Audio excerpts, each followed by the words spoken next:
বিসমিল্লাহ বলিয়া মুখের জবান খুলিলাম। রামের বাচ্চা বনের পশু নাম ছিল তার হনুমান, বিসমিল্লাহ বলিয়া মুখের জবান খুলিলাম। জোরে কন্যা উযুবিল্লাহ।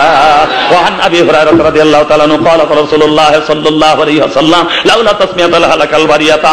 আল্লাহর নবী বলেছেন 19 অক্ষরের আল্লাহ যদি বিসমিল্লাহটা না বানাইতো तमाम পৃথিবী কাচের বাসনের মতো ভেঙে টুকরো টুকরো হয়ে যেত।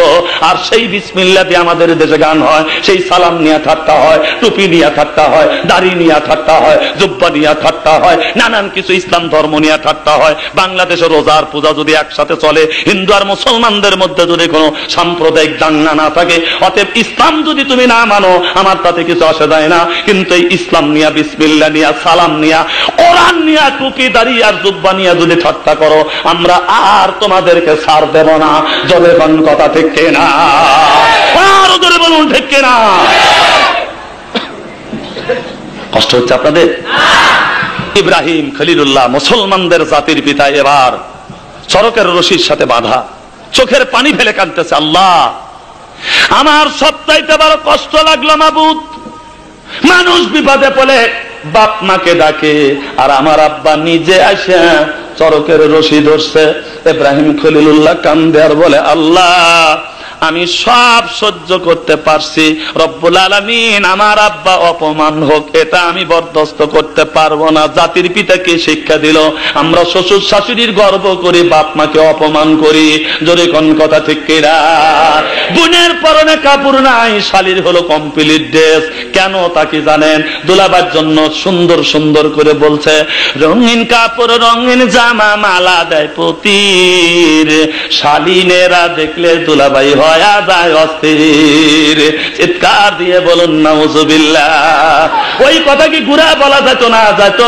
নামাজ পড়ো রোজা করো, নামাজ পড়ো রোজা করো, করো যে জিকির, মুর্শিদকে না দেখলে মুরিদ হয়ে যায় অস্থির। আমার কথাটাই হলো যে অন্যায় সেইটা ন্যায় বানাতে হবে। একদিন কানে আসলো নৌকা যাচ্ছে নদী দিয়া, নাচতে নাচতে যায় আমার বাড়ি রে বিয়াই সাহেব, নাচতে নাচতে যায় আমার বাড়ি।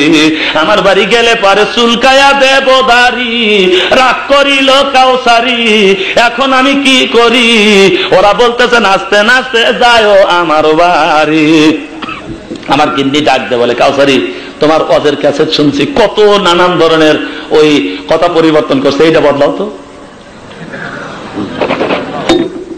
আমি বললাম দেখি স্বর্গে গেলে তাহলে বাড়া বানাই লাগে, কথাটা আসলে সত্য।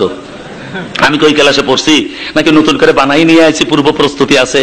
আমার তো কিছুই নাই। নবী রাসূল তখন পরীক্ষার সম্মুখীন হবে, তখন পাস, নকল করার উপায় নাই, তারাই নবী রাসূল। সুবহানাল্লাহ কর। আমি চিন্তা করে দেখলাম আল্লাহ যদি মেহেরবানি থাকে, দেখি একটা শুরু করি। ওযু কইরা যায় আল্লাহর বাড়ি রে নামাজি, আযান শুনা ছাইরো নিজের বাড়ি।